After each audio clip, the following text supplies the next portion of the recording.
And maybe the best way to begin is by asking a very basic and obvious question. How do we know how to parent? There are no parenting schools. Nobody goes to school to learn how to become a parent. And even if there was a school, we could probably be quite wary what they would teach us. So where and how do we learn about parenting? So really two answers to that question. Number one, from our own parents, from our mothers and fathers, how they parented us, for good or for bad, that determines a lot of what we will do when we become parents ourselves. And the second thing is from trial and error. A couple is blessed with a child or with children and simply making mistakes, with the facing the challenges, hands-on experience. It's a work in progress, and you learn on the job. You learn on the job. Yeah, there's also, of course, instinct that comes into it, a healthy, loving instinct, hopefully, that a parent has to a child. And, of course, as I said, all of it shaped in some way by what we saw in our own homes as we grew up. But then here's the question. How do we know that all that is sound parenting? All that is subjective. If our parents, for example, were not the best parents, or even they tried the best, but they didn't have all the information, and their parents, in turn, were not the best. And as I said, we don't have any schooling. We have no objective model. So how do we even know that we're parenting in the proper way? How do we know that we're not making errors, maybe even grave errors, in when we raise our children? So all this behooves us to look at, do we have a model that we can turn to? Now we have today books, parenting tips, guides, how-tos, and all that. But there too, that's based on hopefully some research, some examinations, some introspection, and maybe good advice as well. Would you believe, and that's what going to be the theme of this discussion, that there's actually, yes, a healthy paradigm, a healthy model of parenting that we can look to and learn from in how we ourselves to become parents in the best possible way and give our children the best possible chance to actualize themselves, to grow into productive adults who have a healthy self-esteem, healthy humility, confidence, and instead of fighting demons and spending so much energy and time on dealing with fears and insecurities, can focus on bringing their own unique light into the world and transforming themselves and others and the world in which they live. That is going to be the theme. And where does this paradigm come from? Where does this model come from, this formula? It's a time-tested, proven formula that is thousands of years old. And it produced something. It produced progeny. It produced children. Children that produced more children. So when you want to know something successful, from a business point of view, you look, did it produce customers? Did customers produce more customers? Did it continue to perpetuate generation after generation? And if it did, there must be some formula for success. And yes, it comes straight from biblical teachings that goes back thousands of years, that in turn gave birth to the Jewish nation. But from the Jewish nation, the lessons have been spread and passed on to all the nations. And gleaning from there, we can come away with exactly that proven formula. So then you can then juxtapose and say, okay, here's what I've learned at home from my parents. Here's what my instincts tell me. Here's the trial and error. But I have, as a backdrop, a model that you can compare to.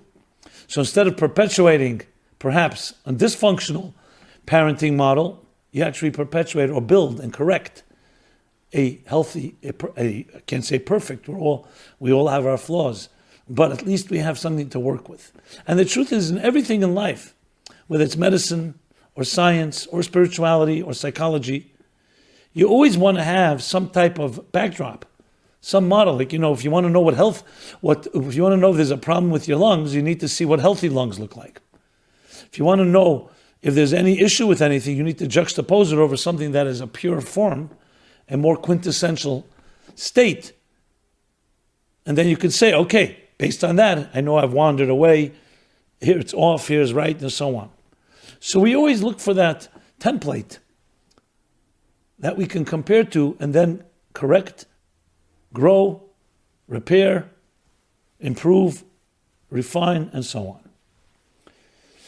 So what I'll be doing is talking about certain basic principles and then perhaps use some case studies that we actually find throughout history, interesting studies that teach us, some of them counterintuitive, about how to be the best parent possible and give our children the best chance possible.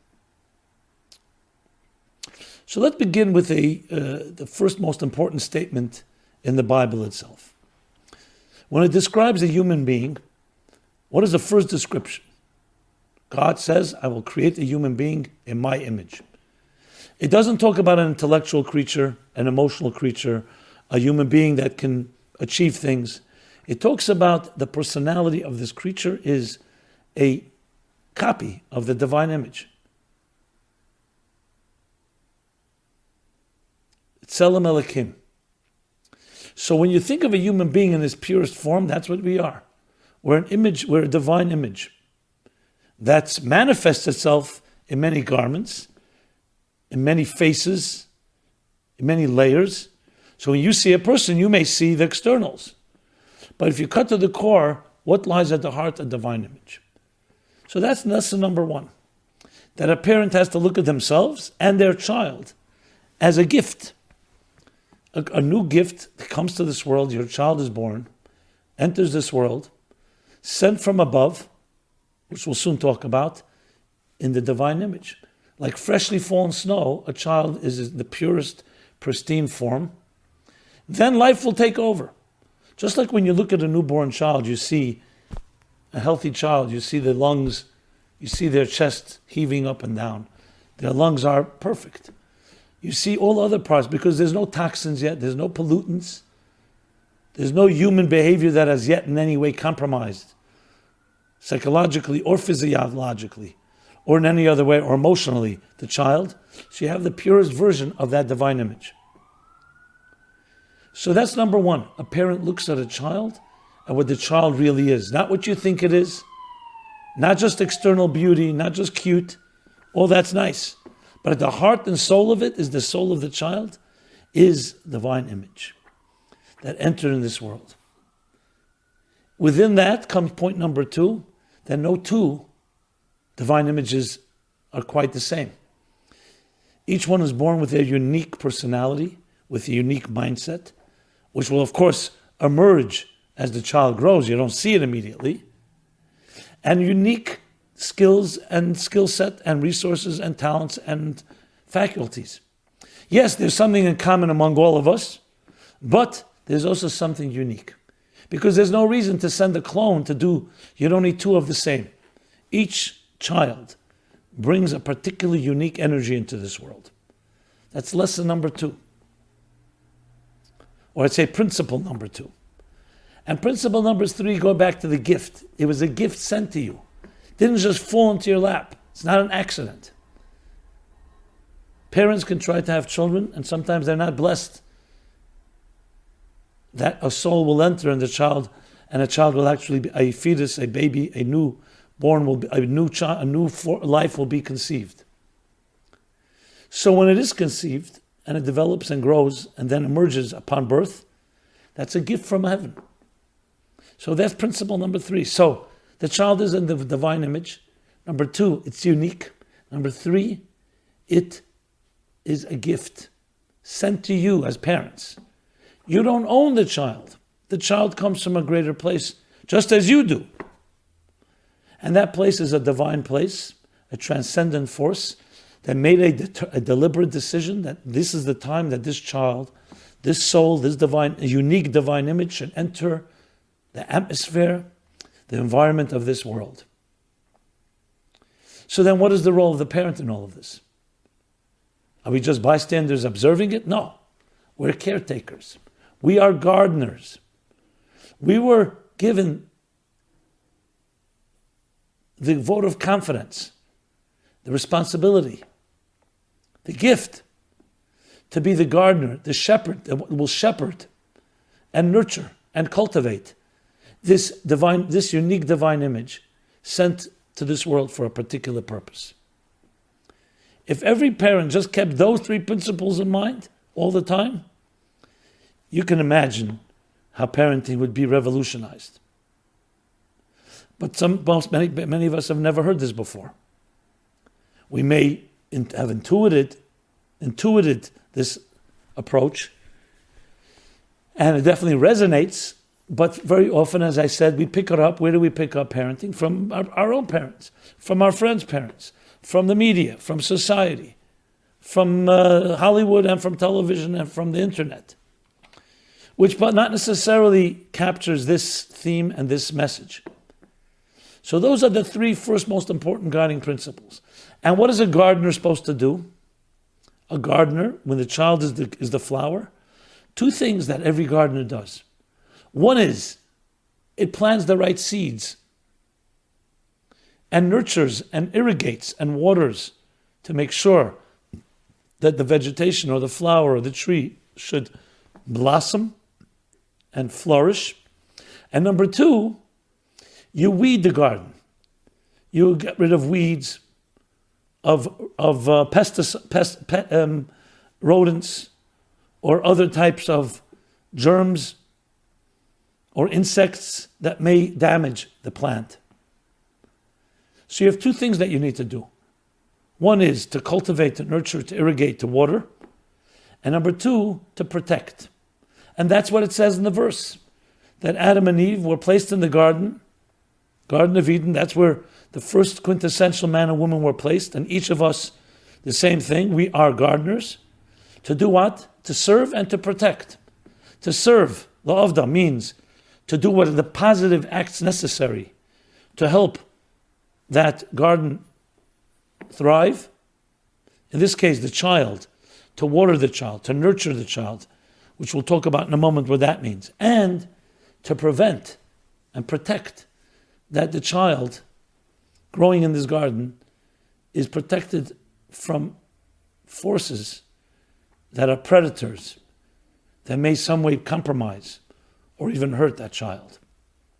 So what's the cultivation? With the flower, we know you plant it, you care for the soil, you add fertilizer, you water it in a timely way. In the human being, the way we do that, that's called building the child's confidence. It's called nurturing, demonstrating love. Love is like water, irrigating. Feeding the child, not just physically, but feeding the child also spiritually and psychologically. By demonstrating both in action, in words, and in body language, how much you love your child, how much you see the child as a gift from God, and a divine image, and a unique divine image. And that should be an ongoing message. You'll say, why do I have to say it every day to my child? Every day I have to give that message? Yeah, because there are many forces in this world that will send us other messages. How negligible we are, how insignificant, how we're just a statistic. So it's vital to feed that from the youngest age all the time, as much as possible. And the second half is to protect. Protect from hostile forces. And they can take on any different shapes. They can take on the shape of verbal abuse, anger, physical hurt, anything that in some ways compromise or some ways violate the sacred space of this divine image that was given to you to protect. And that's your mission as a parent. That's the ultimate in parenting. Now, taking these three principles and the things we need to do to make sure this happens, and you break it down, you have to realize then, of course, that each child, as I said, is unique, which means not one size fits all. It's not a cookie cutter model. You can have several children. One child may need a certain type of attention. Another may need a different type of attention. Their intellectual aptitude may be different. Their personalities are different. So it's critical to educate your child according to his or her way, meaning tailored and fitting to that particular unique personality. There's nothing greater that you as a parent can do with your life. To say, I'm too busy, I'm working what to give security to my child, and in the process, deprive security from your child, meaning emotional security, that you're there, that you care, that you're invested, you're engaged, is think about that, how ludicrous that is. So obviously we have to balance and we have to find a way to achieve both the ability to work, make a living, and support our families, but even more importantly, support them in the emotional, psychological, spiritual sense of the word. And that cannot be overstated. Because above all, if your child is fundamentally a divine image, that's the most important thing. If you didn't know that or you didn't care about that, what would be the case? You'd say, you know what, most important thing is me to feed my child physical food, entertain them, do things that are very material in helping the child and providing for the child. But when you know that the child's essence is a divine image, and number two, that it's unique, each child differently, then how do you feed a divine image? How do you sustain it? With divine actions, with divine words and thoughts, with spirituality. How does that manifest in a child's life? We're not talking necessarily the word religious, even though that can come into play, ritual and tradition, but I'm talking about the spiritual, the transcendent. Children by nature, and this brings me to principle four by nature, have a very fertile imagination. They dream, they aspire, they fantasize even. They're creative, they explore. They have that spontaneity, that free abandon, that very often as we become adults, we become much more controlled and much more limited, either because we feel self-conscious or because others have told us that. But there's something beautiful about that enchanted, free spirit of the child. We never want to crush that, because that's direct expression of its divine image, of its soul. The more a child becomes a conformist, the more it begins to calculate everything. Obviously, as your child grows older, you have to have intelligence and discretion. But you never want to lose that enchanted side, that sparkle, that ability to just be excited by the moment and grow from there. The challenge is, how do you maintain that while we grow into adults? But as parents, we don't want to crush that. We don't want to just turn the child into a technician, into mechanics. We want the child to always maintain that creative spark, which is what lies at their core. You look at society today, so much of education has taken away that from our children. It doesn't cultivate that part. It almost says, put that aside. That's arts, music, arts, that's like an extracurricular activity. The real thing is master mathematics, master history, master political science, master literature. I mean, there may be very good education systems, but not enough focus is put on the cultivation and the irrigation, yes, the watering of the spark, the divine image, which every child carries. And of course, immediately, customized to each child according to its unique manifestation of that divine image. So it would be great if parents could work with educators in helping identify and focusing on these inner forces. How many things would this preempt? That a child growing into a teenager, that adolescent stage, that awkward stage, and all the confusion that comes with it, and the hormones, and all else that emerges as we turn into first teens, then young adults, and then adults, and searching for ourselves. If you're able to feed that child from a younger age, that they're in touch with their souls, they're in touch with their spirit, they're in touch with that creative energy, then you've given the child unbelievable head start. They still will go through their questions as everyone matures and becomes an independent entity. But you will have fed, you will have prepared them. Think of a tree that was watered properly when it was a little sapling. Then when it grows into a tree, it's not starving. It's not deprived. Same thing with children.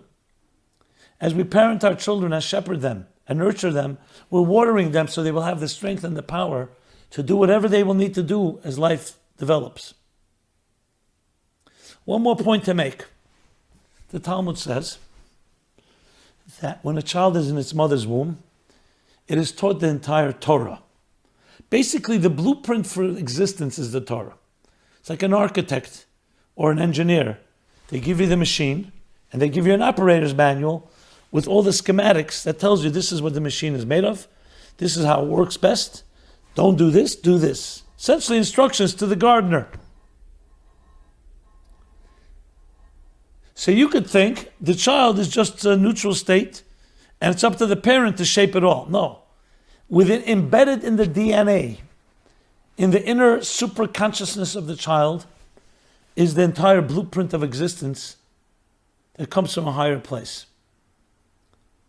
Education is meant to be reuniting with that information, not new information. It resonates something that was there all the time. Because upon birth, we're made to forget. So that blueprint is downloaded in within us, in our psyches. It will always be with us. Upon birth, consciously, we're made to forget.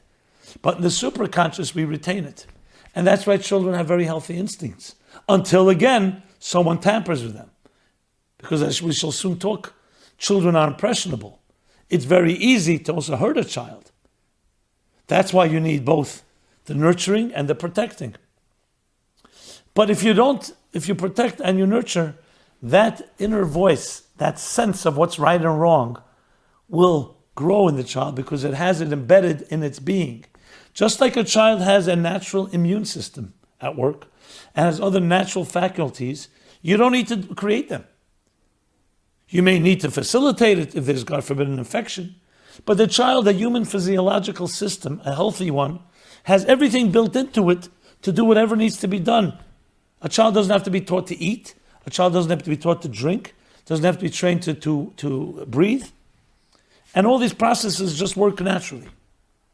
The same thing is on the psychological and spiritual and emotional side of the child.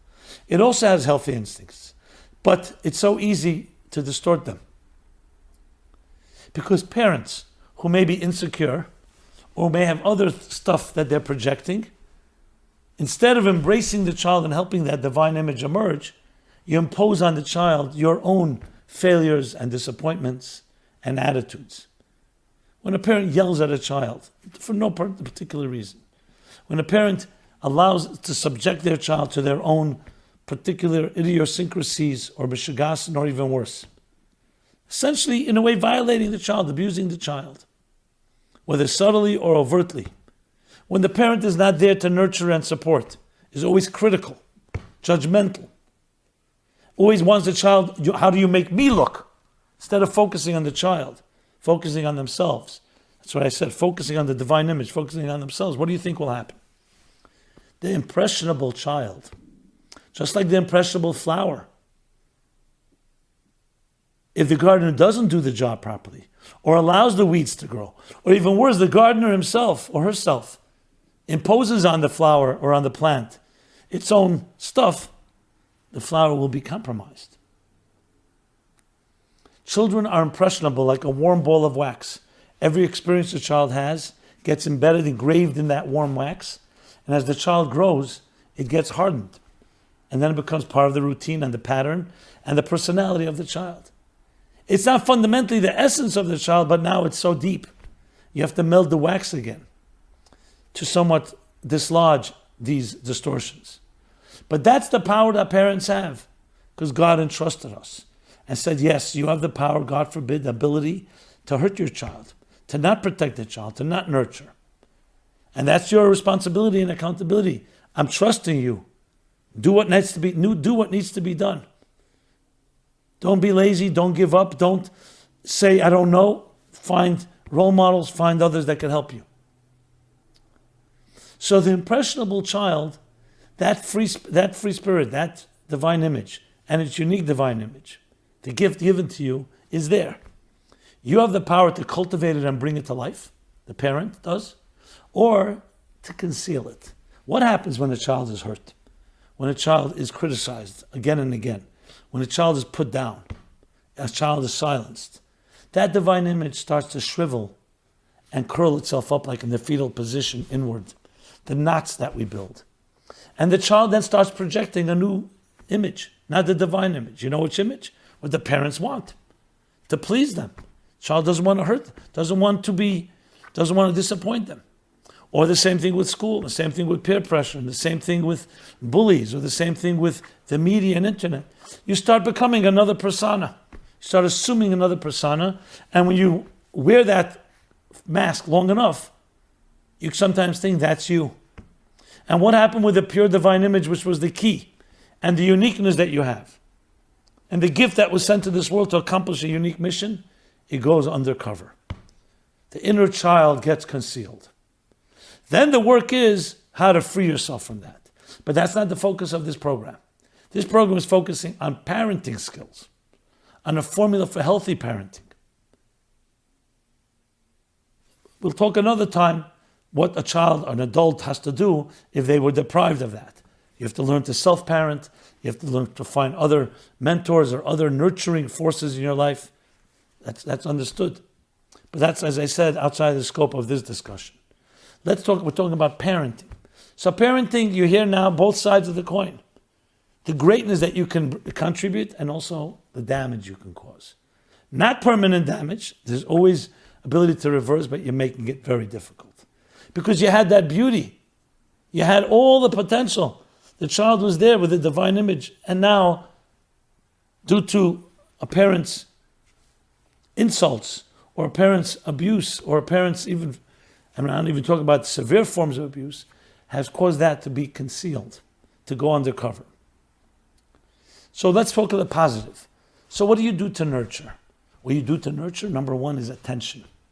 You can't just water a garden from a distance. You have to bend down, look at each flower, water enough, the right pace, that it absorbs it. You can't flood it. Weeding has to be done also with great care. Care, concern, is a form of nurturing. It's also attention. It shows you're valuable enough for me to pay attention to you. You're worthy. And the contrast is when you don't give that, the child says, what's the matter with me? My parent, my father, my mother, they're not available. That classic story, sad story. Son of a big tycoon, very wealthy, big businessman. And his son needed something, and he's looking for his father. And his father's not available. He's busy at work. The son calls him at work. No, I'm not available now when I come home. He comes home, he's busy, he's watching television, doing other things. The son calls again the next day. His father says, why are you calling me in the middle of work? I told you not to call me. The son does not give up. And then he asks around, they say, your father's a very busy man, and he's making a lot of money that you'll inherit one day. So he realizes, you know what, my father really is doing, his time is worth money. So he calls his father one day and he says to his father, tell me. Dad says again, why are you calling me now? One quick question. How much do you get paid an hour? How much are you, what's your hour worth? So his father says, what kind of ridiculous question is that? Anyway, when he comes home, his son is badgering him. How much is your hour worth? So his father, to just get rid of his son, and says to him, whatever, $20,000 my hour is worth, based on his business investments and all that. The next day, the father finds on his bed before he goes to sleep, or not on his bed, I'm sorry, on his desk in his study in the house at home, an envelope. And he opens the envelope, and the envelope has loose change. The son put together, the little boy put together, $3.41. And with a note that says, how much time will this buy me to be with you? Now, a healthy father's reaction is, oh my God. He made a point. It's a good point. I need my son to tell me that. $3.41 is not even half a minute. An unhealthy parent who's so consumed with himself or herself will just dismiss it, some type of childish thing, and maybe even yell at the child. You tell me. I don't think we need to discuss or debate which is the right approach. So care and concern. It's not even about money. It's not even about much time. It's a quality of focus that I know that I'm sitting with you and nothing is more important, my child, than you right now. That's a form of nurturing. And the contrast is not to provide that. That's depriving necessary oxygen and water and moisture and irrigation from your own flesh and blood. Can you imagine? And what's protection? Is the same idea. To ask the child, how's your day going? What's going on at school? What's with your friends? And if you notice something, obviously not micromanage and not control, but if you notice something that may need some addressing, you focus on that too. Not like that mother, another story, that comes to school and the teacher realizes, it's kindergarten, that her son is very clingy and needy. So the woman, the teacher, says, you know what? She musters up the courage. I'm going to speak to the mother, face to face, mother to mother, woman to woman, and hopefully she won't be offended that maybe she should do something at home to give more nurturing to her child. So she sits down with the mother and says, I feel uncomfortable bringing this up. It's your child, but your son is being very clingy lately. And I suggest maybe at home give him a little more attention, a little more catering to, maybe a little more conversation. And the mother's response was, she was surprised. Absolutely. I thank you for telling me. As a matter of fact, the pediatrician told me a similar thing. You know what I did? I called up I summoned my the nanny, and I said, I need you to keep hugging that child more and more and more. You're not hugging the child enough. Now, nannies are very good. They make things convenient. But sometimes children, not just sometimes, always also need their natural mother and father. So that is what you don't want to do. It's just delegate it to somebody else. You have to be there. And that's vital for the child's development and confidence. Because when someone's ignored, even an adult, and then incessantly, repeatedly ignored, at some point you say, what's the matter with me? I'm not worth it. How many people have told me I'm not worthy? Nobody really cares about me. How do you know that? Because my parents didn't really care. Why would anyone else care? It's sad, but you're a divine image, I would respond. No, I don't feel that way. I was never treated that way. I was treated like I'm just a nuisance. So it's vital to realize that though there's the divine image, and it's unique, and it's a gift, you have to reinforce it, as I mentioned earlier. And you have to eliminate other factors that undermine that uniqueness and undermine that divinity, that sanctity of the dignity and majesty of every child.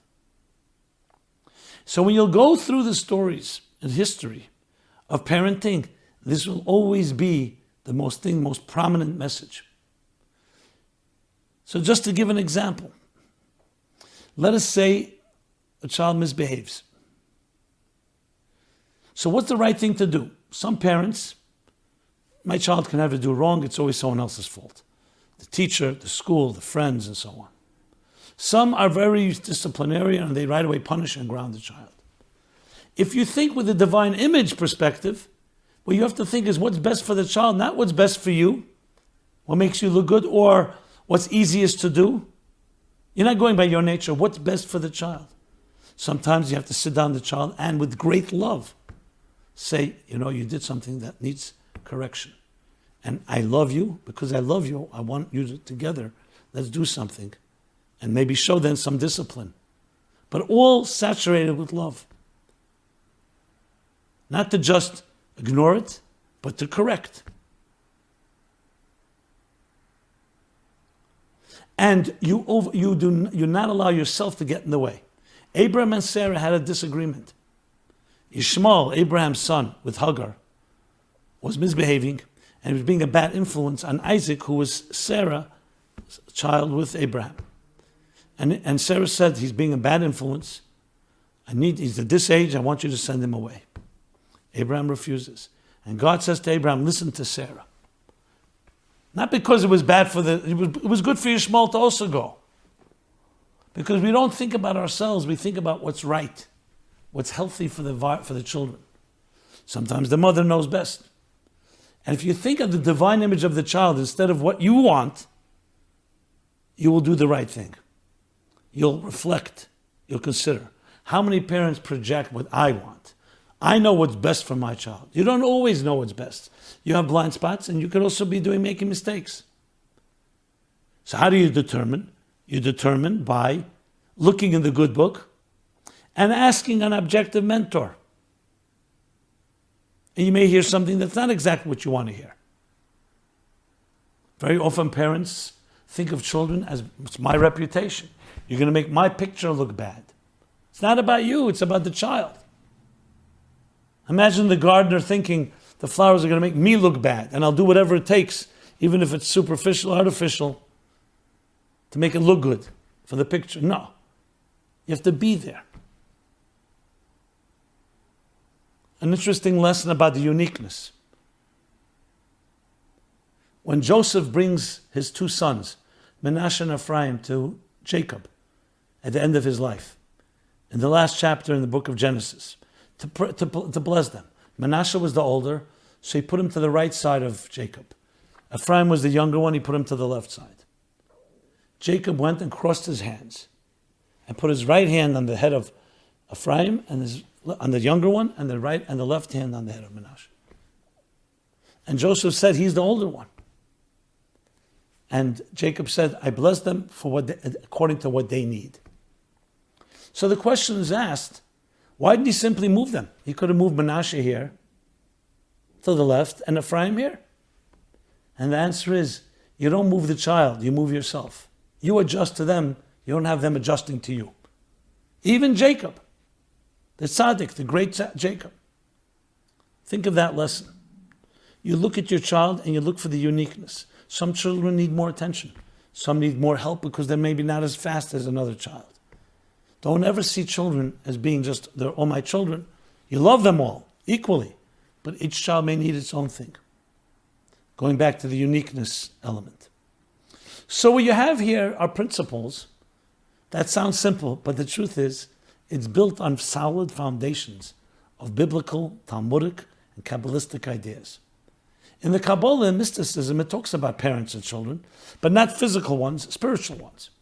It talks about Abba ve'ima, Chachma and Bina, the two cognitive faculties, the spark of an idea being the father. The mother is the development of the idea. The father provides the seed, the mother carries the child in its womb, where it develops. And the emotions are the progeny, are the children, are the offspring. We talk about that who are the children of great people, righteous people? Their good deeds.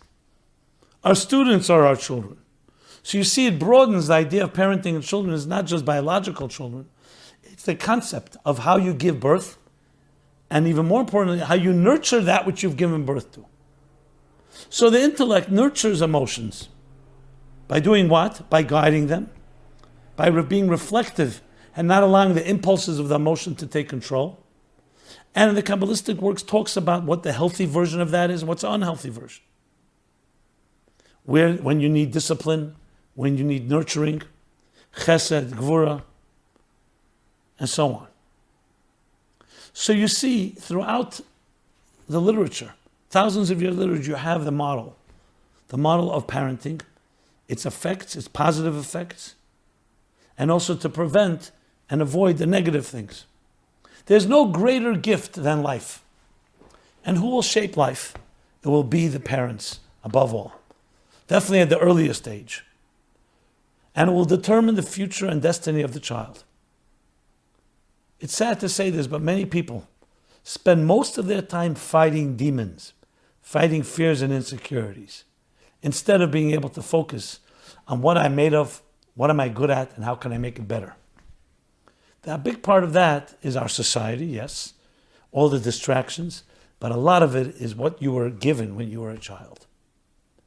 If your divine image was reinforced and it was brought to life, in whatever way, and your creativity and imagination and all the other things I spoke about, it gives you much more tools, and most importantly, confidence and courage So when you grow into an adult and you enter the hostile, corrupt world and people who use you and abuse you, but you're armed, you have an arsenal, artillery that was provided to you by parents who cared, who nurtured, who validated, who supported, and brought the plan to life, that now you can blossom.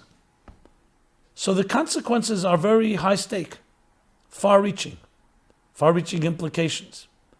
I prefer to focus on the positive, how to make it right.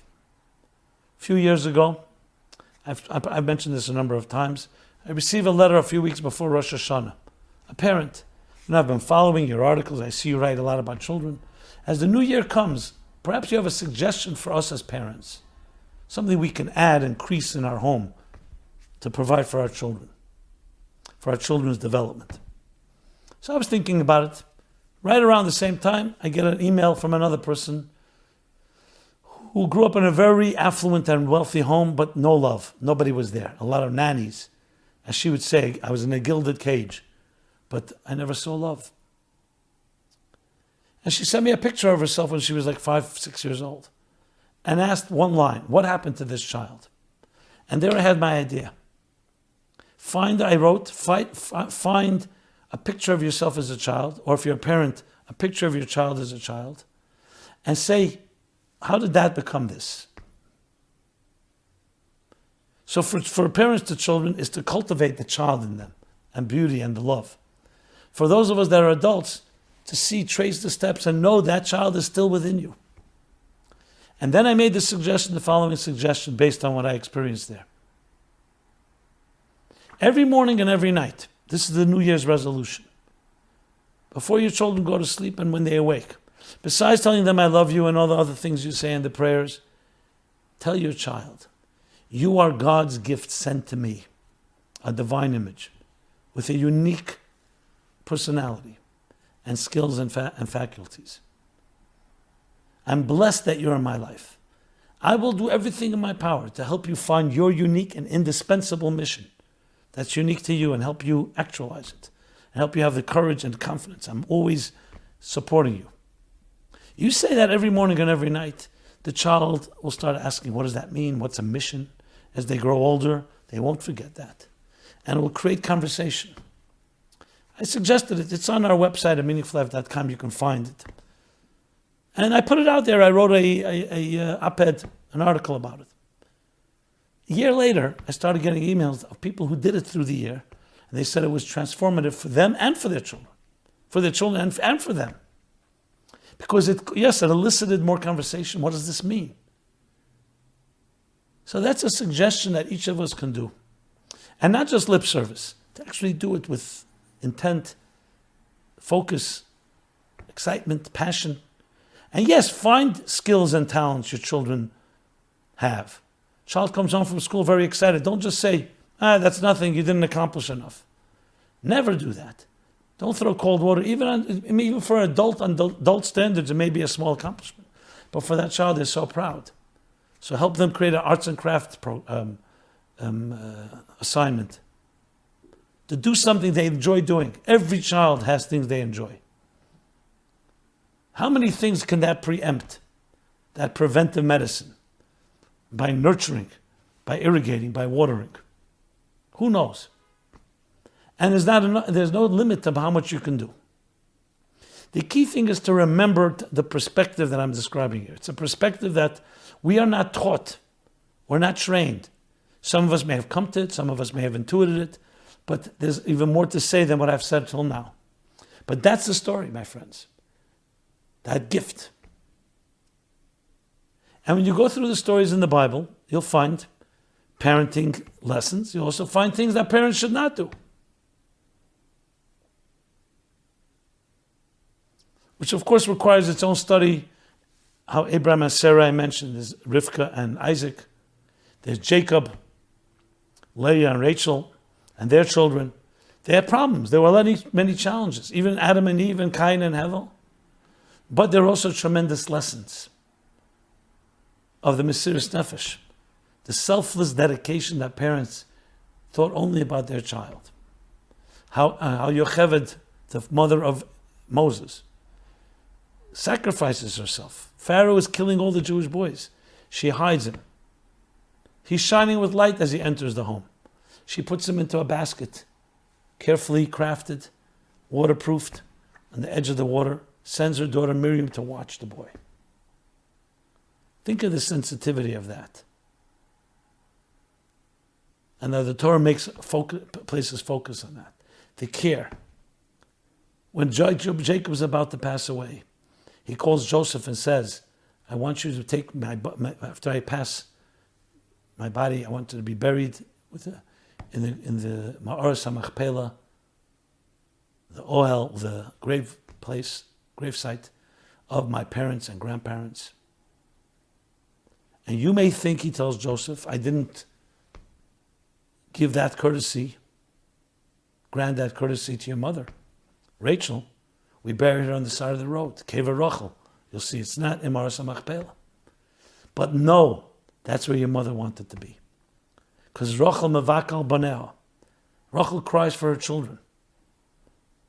And she preferred to be on the road that when the Jews left Jerusalem, when the temples were destroyed, distraught, broken, demoralized, that they'll see Rachel's tombstone, Rachel's tomb, I should say, and they will be consoled and comforted because their mother's crying for them.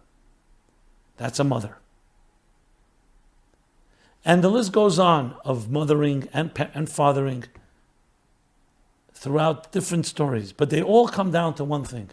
It's not about me.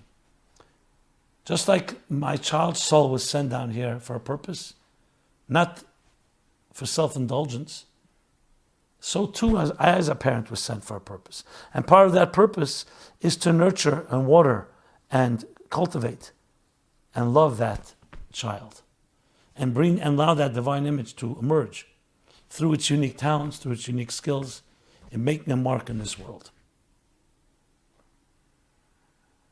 I'm specifically keeping this very sharp and focused because I don't want to go off on many tangents, because this alone, what I shared, if we can adapt and assimilate, internalize that approach, it could change lives, it could change the world. It's a message every parent needs to hear, and a message all of us need to hear. Because whether you're a parent or not, as I said at the outset, you have people you meet. You have people friends, there's also nurturing on that level. And then there's the day that you will be blessed with a child. Those of us that were not blessed, there's other ways that we express that element of giving, of nurturing, of caring, of cultivating, of watering. Because we are all gardeners in Gan Eden, in the Garden of Eden. We're all gardeners in the world, in the sphere of influence we have. Our mission is to make it into a garden, which requires doing the right things and avoiding weeding and avoiding the negatives. And when we do that, we create a garden of our own environment, in our own home, at workplace, where we travel. And when people see you, they see a gardener.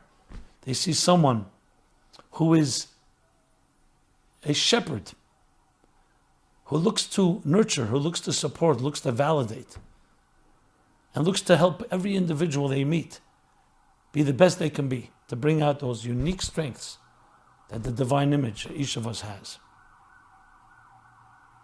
We will do more parenting workshops, but this is the basis and the foundation. We'd love to hear your feedback, your comments, your critique.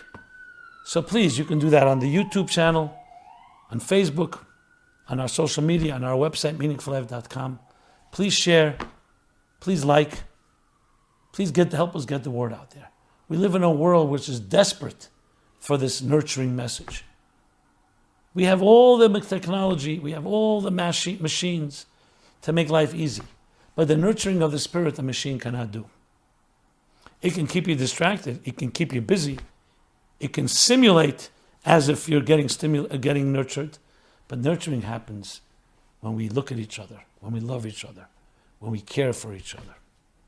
And yes, we can use technology, as I'm doing right now, to broadcast this message, to share it. Why shouldn't it go viral to everywhere? And it doesn't take away from all our gifts of this life. All the technology, all the accessories, All the props, they're props. So you can use them well when you're a nurtured entity, when your divine image is emerging. Use all these tools. But if you don't have that divine image, then they're just tools. It's like having a big playground and not knowing what direction to take. So partner with us, my friends. Join us. The Meaningful Life mission is precisely that, to help you find your unique mission in this world, for which you were sent as a child and as an adult. And to join together like different musical notes in a large composition to create the grand cosmic symphony. A world of unity, harmony within diversity, unity, brotherhood, sisterhood, where we all bring our unique sense of self and we all complement each other. This has been Simon Jacobson, Meaningful Life Center, meaningfullife.com. We're here every Wednesday. I give this class live, beginning at 8:30. Please subscribe. And as I said before, I welcome all your feedback. Everyone have a blessed week, a nurturing week, a parenting week. And may you parent many fruits and many offspring of all sorts, children, but also our good deeds, our influences, our positive influences, our students. Everyone we come in contact with can be someone you've helped parent. You know what it says? Someone who teaches something to another, even if they're not your biological child, it's considered as you've given birth to them. Because you've given them something, you've renewed their energy, you've given birth. You've birthed something, an idea, a vote of confidence, ability to start something. You've encouraged it. So be blessed and let us all be parents in that sense of the word. Thank you so much.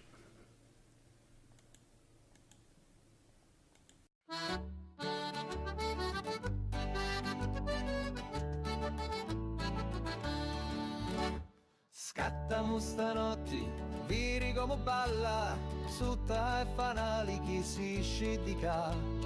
Ballamo stanotti, salta come un'anna, chi pettini di luna in sciolla.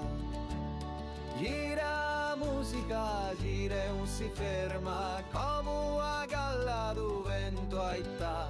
Attira con narina, tamburello e abbacia come sua figliola. Scattamo stanotti, viri come balla, sutta e fanali chi si scidica. Ballamo stanotti, salta come un'anna, chi pettini di luna in sciolla.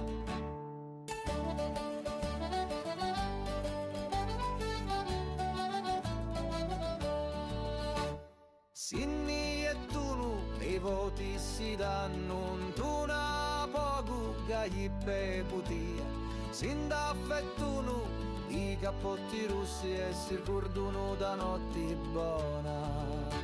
Scattamo stanotti, vini come balla, sutta e fanali chi si scidica. Ballamo stanotti, salta come un'anna, chi pettini di luna in sciolla.